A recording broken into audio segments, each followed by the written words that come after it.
All right, welcome back to the garage. I've put the Camaro on its side, rolled it out of the way here because today we're going to work on something a little different than just rust repair and body work, and it's hiding in the corner over there. This here is a subframe that I picked up off Kijiji a couple of years ago. I stashed it over here against the wall, and it's been sitting there ever since. I figured it'd be easier to build this one than it is to try and take that one apart, clean it up, fix it up, and build that one. So let's pull this guy out of here and see what she looks like.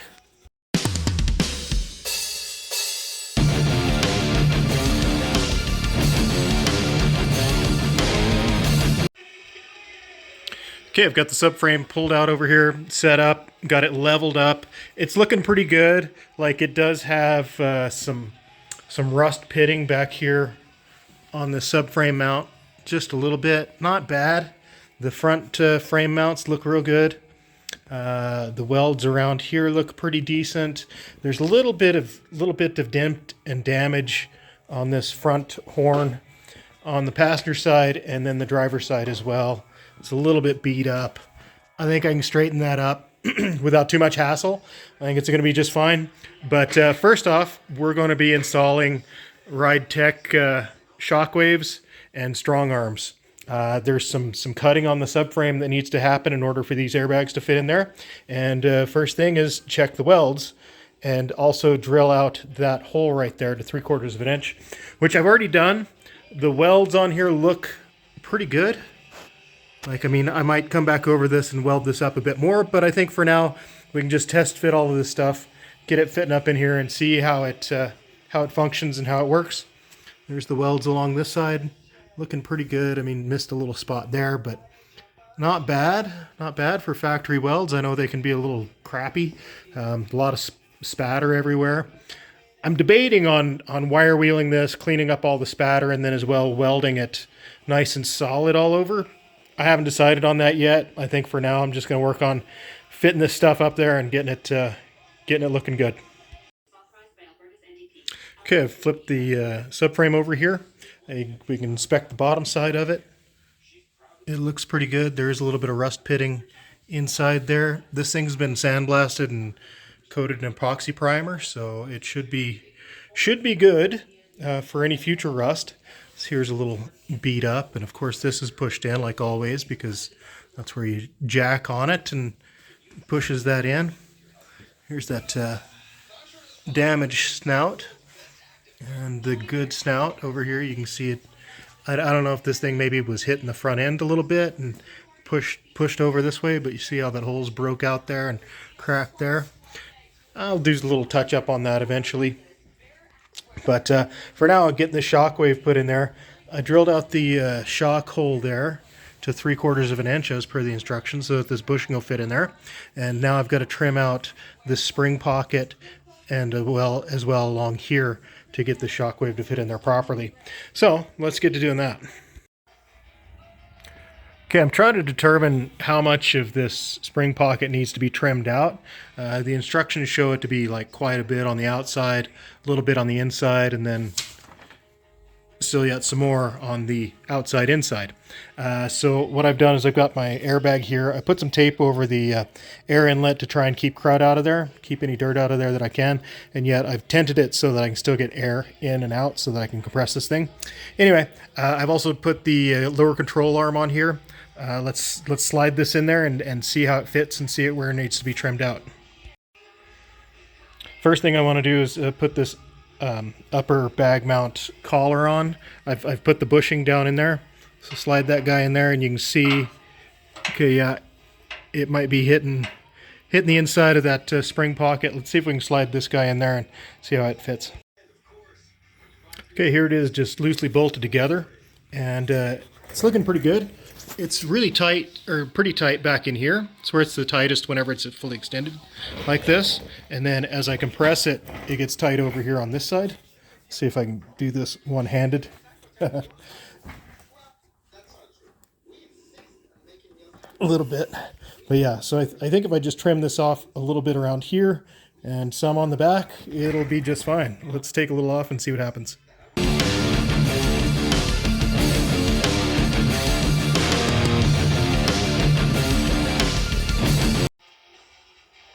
Okay, after that first cut, it's looking a bit better.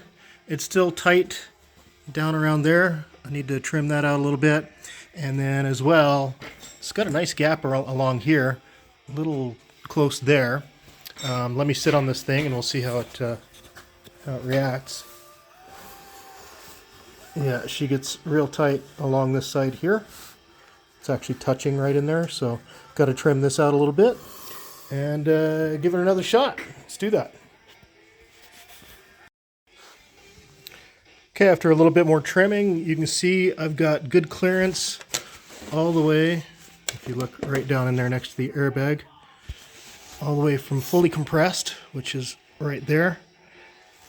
And as I let up on it, still got good gap all the way around, even on the back side over here. I think that'll work.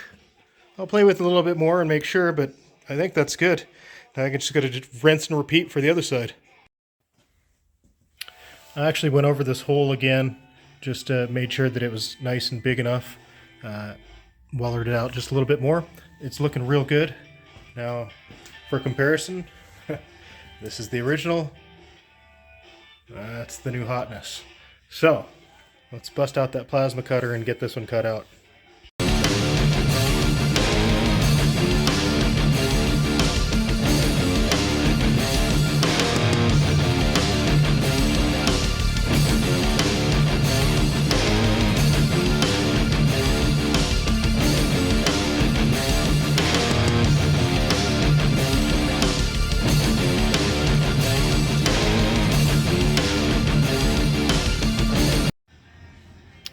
Hey, look, looks like spring has sprung.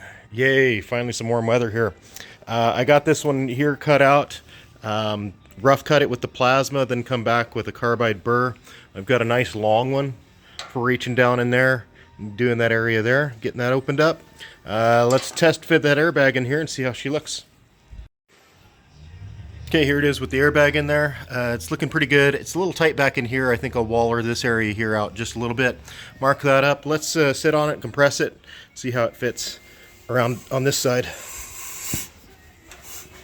Yeah, that's fully compressed there. You can see I've got lots of room in here. Kind of makes me want to revisit the other side and make sure that I've got lots of space in there. Other than that, I think it's looking real good. Even down around there. Pretty good, so we put mark it up, waller that out, put it back together and try it again. Let's do that. Okay, after a little more fit and fiddle on this, I'm done with it as far as cutting the spring pockets out goes. It looks real good. I'm real happy with it. I've moved them up and down several times, both sides, got good clearance all the way around. I'm real happy. Now let's do something different. Okay, I pulled all that suspension stuff off there and flipped it over here. And now we can start doing some Camaro archaeology. Camaro subframe archaeology. This front end here is pretty beat up. And you can see the bolt hole. This is where the bushing, there's the bushings over there. It's where the bushing goes for the radiator support. And that hole's kind of wallered out. So I assume this has been hit. Here you can see it's pretty wavy down the side, but yeah, not too terrible I don't think. Looks like somebody tried to straighten it and they ended up like bulging it out. You can see where it's been pried on kind of here if they got a bar in there and tried to pry that out. Try and straighten that up as best they could at the time. You come over here. This one here is pretty perfect. It's in really good shape. It's a little bit beat up on the side. And then I noticed the holes here. This is where the bumper bracket mounts, and you can see it's been cut out with a torch there and there. And I wonder if maybe this car got in an accident and they fixed it best they could, and they went to put the bumper on and it didn't set straight across it. They ended up notching this out to get the bolts just a wee bit further back. Anyway, time will tell. If we take a look, compare that to the old subframe that was on the Camaro, which really isn't in too bad a shape, but right now I'm using it as a engine stand. But, you know, subframe mount's broken there. It's rusted out pretty bad in the back a little bit. But the front end here looks real nice. See that? It's pretty good. It's dirty and a little rusty, but it's not in bad shape. The other one over there, if you can see it. Anyway, if that one's bad, that's okay. I have another one, but for the meantime, we'll go ahead and build this one as if though it's going in the car and get it ready to go. I've got a porta power here. I'm going to work on that snout to try and straighten that up as much as I can and take it from there. Okay, I got a block of wood here from my rolling random wood hamper. Right there. I don't know if anybody else has one of those, but it comes in really handy. And as well, I've got my Dock Ock claw here for my porta power. I'm going to slide this in, put the block of wood in, like so. Like that. Put the old Dock Ock claw in there like so. I've also got a torch here, going to heat up the top of it while I expand that and see if I can't bend it back up.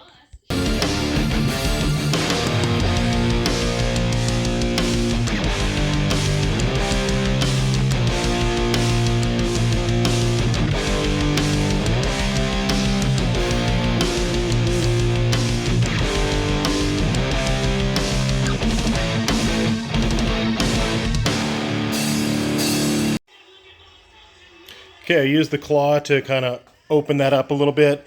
It's not really the strongest piece to use with this porta power, but I wanted to straighten up the side here. I don't know if you can see. I've been working on this a little bit. I got it a little bit straighter.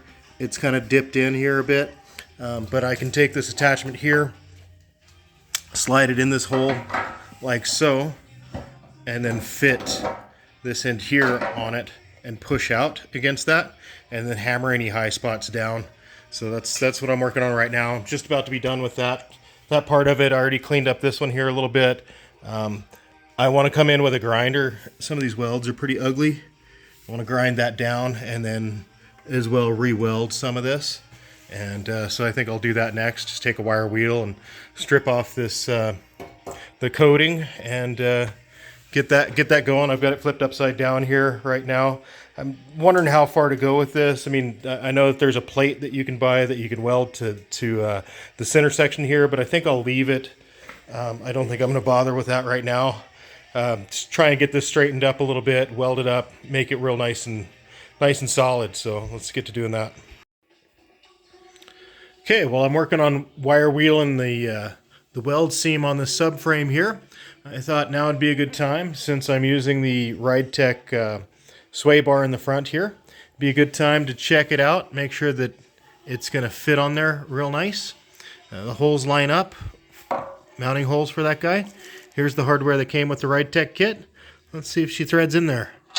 Oh, no. She's a little loosey-goosey. So, this is 5/16 Allen head screws. I don't think they're going to work, but that's okay, because I've got some 3/8 stuff, which actually threads in there real nice. So, I think I'll be upgrading the hardware on this to 3/8 instead of 5/16. And if you take a look at how the 5/16 mounts in this guy, I don't know if you can see that, but yeah, not the best. I think 3/8 is in order, so luckily I have some of that.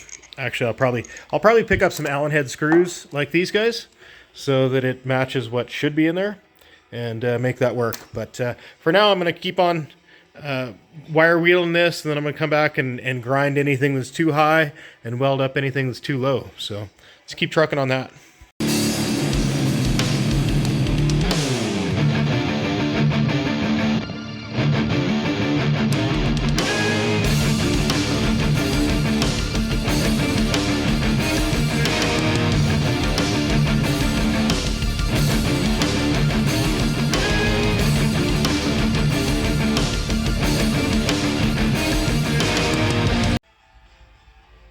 Okay, I welded up all the seams, and anywhere that the welds looked ugly or I thought they needed a little touch-up, I did that.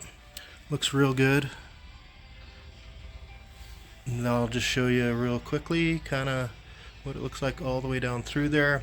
Same thing on the other side. Just kind of welded that up. Nice and solid. Now I get to flip it over and rinse and repeat on the top side of it. There was a little section here that was a little rusty, a little pitted more than I liked, so I just filled that in with the welder, and she's looking real good. Welded up this seam here. It was a little not quite what I liked, so did that. So let's do that. Oh, also I fixed up this hole. It was cracked. It had a crack here and it was broken there, so I welded that up and ground it out where it's nice and round. It looks real good. Anyway, let's flip her over and keep going. Okay, I've got it flipped over here, and I'm just cleaning the epoxy primer off of the welds here, making sure that everything looks good. It amazes me at how many different pieces of metal go into making up the subframe. I mean, you've got the 2 channels here, and there's a separate plate here. This is the top of the spring pocket, which typically holds most of the weight of the car, and then you just have the shock that comes up through here. Since I'm putting it on air ride, or if you're doing coilovers, all the weight is held right here, and this piece is welded on top of the spring hanger, which is welded on top of the actual frame rails. You've got this support piece here that welds along here to this little piece. Like, this piece is just that big. And then you've got all this inner structure here. These are all 2 pieces. This piece welds in here, goes across. This piece here welds, goes across, welds on top of that spring hanger piece, or spring pocket. And then this piece welds on top of that. This has all of your A-arm, upper control arm stuff, bolt holes for it, you know. And then there's another plate that they slap on the bottom here and just weld to it. So it's all just piecemeal together in here. So I want to check these welds and make sure that they're nice and solid, because that's where all the weight's going to sit, is right on that hole there. So yeah, it looks pretty good. I'm going to go over these. If I see anything that I don't like, I'm going to weld it up. Other than that, I'm just going to weld along the seam, clean that up, make that nice and strong. Do that on both sides, and then I'll be done with this for now. Done with the welding and metalwork on it anyway. Okay, I got the seams all welded up. Looking good. Yeah. All the way down that side and all the way up this side. Got those welded up.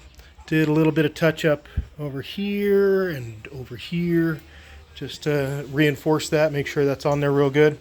I was doing some comparison between my other subframe and this one's got these tabs on it.